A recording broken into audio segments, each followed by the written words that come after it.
Lève-toi, c'est décidé, laisse-moi te remplacer, je vais prendre ta douleur, saboter l'interrupteur. Je vais prendre ta douleur. Cette année, le Congrès de la douleur à Nice est un congrès avec beaucoup de nouveautés. Nous essayons de montrer dans ce congrès, à côté d'un programme scientifique de très haut niveau, de montrer aussi la diversité de notre société, une société avec plusieurs professions, une société avec plusieurs disciplines. Donc un des éléments forts de cette année, c'est notamment l'apparition à nouveau de sessions dédiées à la douleur du cancer. Deuxièmement, des sessions dédiées à la neurostimulation. Et enfin, surtout, des sessions pour mettre en avant le travail des jeunes chercheurs et donc de favoriser les échanges entre les chercheurs fondamentaux et les cliniciens qui viennent ici dans ce congrès.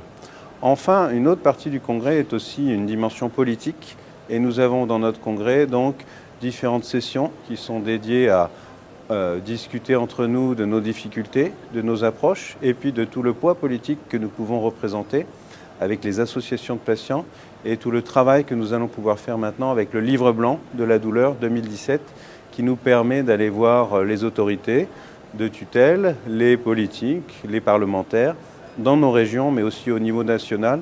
C'est un gros projet d'abord parce qu'il a mobilisé plus de 60 auteurs pendant 6 mois, 60 auteurs du monde de la douleur qui ont tous essayé d'analyser à l'heure actuelle l'activité de la médecine de la douleur dans toutes ses dimensions, à l'hôpital, en ville, en institution, en psychiatrie, en pédiatrie, en gériatrie, pour les infirmières, les médecins, les kinésithérapeutes, tous les professionnels, les psychologues.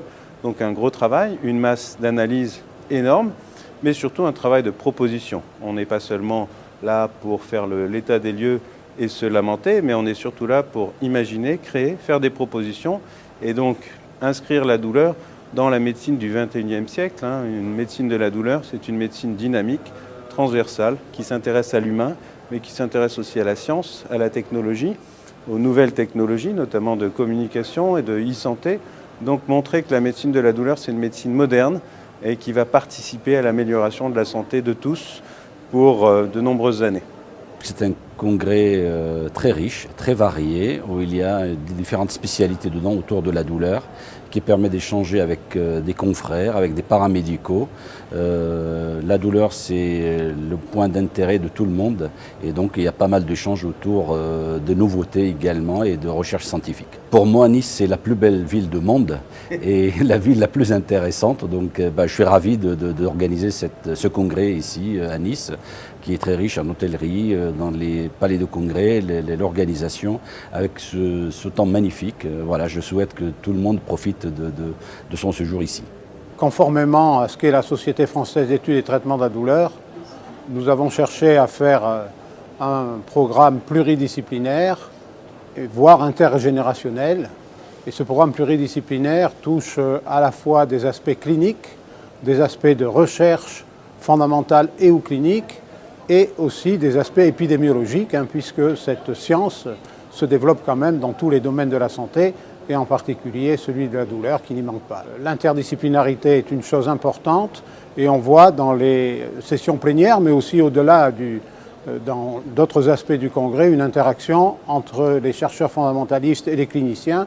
Ça doit être un lieu de rencontre, ce congrès, et c'est le cas cette année. Et mon message et mon vœu, c'est que cela puisse s'amplifier, puisque je pense qu'il n'y a de bonnes recherches fondamentales que d'inspirer de la clinique, et que l'apport des cliniciens et des fondamentalistes, de façon réciproque, est essentiel pour progresser, et nous en avons besoin dans la thérapeutique contre la douleur, en particulier la douleur chronique.